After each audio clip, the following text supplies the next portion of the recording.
गोवंश तस्करी विरोधात नागपूर पोलिसांनी मोठी कारवाई करत तब्बल 2,30,000 रुपयांचा गोवंश जप्त केला आहे।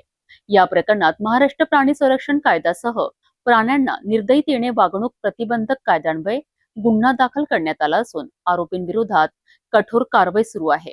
अपराध क्रमांक 516-26 अंतर्गत पोलिसांनी केलेल्या कारवाईत 6 पांढऱ्या रंगाच्या गायी, 1 लाल रंगाची गाय आणि 2 तांबड्या पांढऱ्या रंगाची वासरे असा एकूण 2,30,000 रुपयांचा गोवंश जप्त करण्यात आलाय।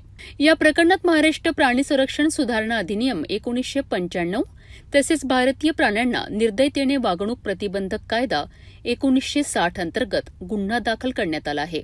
जप्त करण्यात आलेल्या सर्व जनावरांना सुरक्षिततेच्या दृष्टीने गोरक्षण विभाग धंतोली येथे दाखल करण्यात आले असून पुढील तपास सुरू आहे। ही संपूर्ण कारवाई पोलीस हवालदार दिलीप पवार आणि त्यांच्या पथकाने यशस्वीरित्या पार पाडली आहे।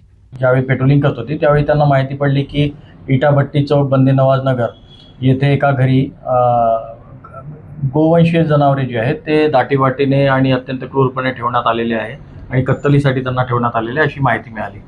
त्यावरून पथकाने तिथे रेड केले असता शेख नसीम शेख हकीम कुरेशी यांच्या घरी मागे पडक्या जागेत असे 9 गोवंश जनावरे एकदम दाटीवाटीने चारा पाणी न देता त्यांना क्रूरपणे ठेवण्यात आलेले होते आणि ते जनावरे मग गोरक्षण येथे पाठवण्यात आले आणि आरोपीवर महाराष्ट्र प्राणी संरक्षण अधिनियम व इतर कलमान्वये गुन्हा दाखल करण्यात आलेला आहे। आरोपी अटक आहे आणि जनावरे सुरक्षिततेकरता गोरक्षण येथे रवाना करण्यात आले। गोवंश तस्करी रोखण्याकरिता पोलिसांनी उचललेले हे महत्त्वाचे पाऊल मानले जात आहे।